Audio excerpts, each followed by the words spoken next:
L'info écho avec Capital. Le chiffre du jour, 5, c'est le nombre de variants d'intérêt qui circulent en France. Il s'agit du stade en dessous des variants dits préoccupants, baptisés Eta, Iota, Kappa, Epsilon et Lambda. Ils ont été identifiés à l'issue de séquençage de tests positifs dans les laboratoires, mais parmi eux, seulement 2 inquiètent de plus en plus les autorités sanitaires, à savoir Epsilon et Lambda. Le premier n'est pas si nouveau puisqu'il a été repéré pour la première fois entre mars et juillet 2020 en Californie. Il porterait la mutation L452R, celle du variant Delta. Le second a été détecté fin décembre au Pérou et porterait un ensemble de mutations inhabituelles, notamment la L452Q qui serait similaire à la L452R.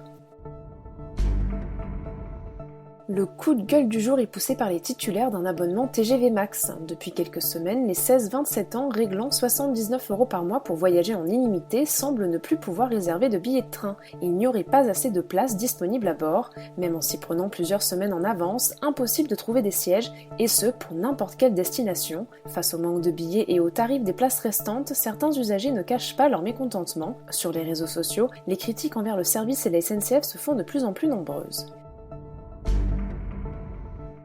L'info pratique capitale. Saviez-vous qu'acheter un iPhone coûte moins cher en septembre qu'en février ? D'après des relevés effectués par Idealo, un comparateur de prix, il est possible de faire des économies en ciblant la période d'acquisition de son smartphone.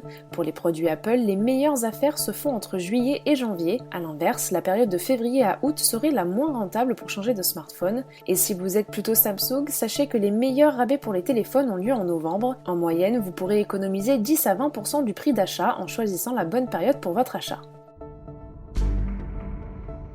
Et on termine par l'opération coup de poing des discothèques pour leur réouverture. Les 2 syndicats du secteur ont décidé de lancer l'opération Une vaccination, une entrée offerte, et ce à l'occasion de la réouverture des boîtes de nuit le 9 juillet. Ces établissements nocturnes sont fermés depuis près de 16 mois en raison de la pandémie, mais avec cette opération, les syndicats du secteur espèrent bien booster la vaccination chez les jeunes, qui représentent une population cruciale pour leur activité. Le principe de l'opération est simple, si vous êtes capable de présenter la preuve d'une vaccination d'au moins une dose contre le Covid-19, alors vous ne paierez pas l'entrée en boîte. Attention toutefois, le pass sanitaire restera indispensable. C'était l'info écho avec Capital.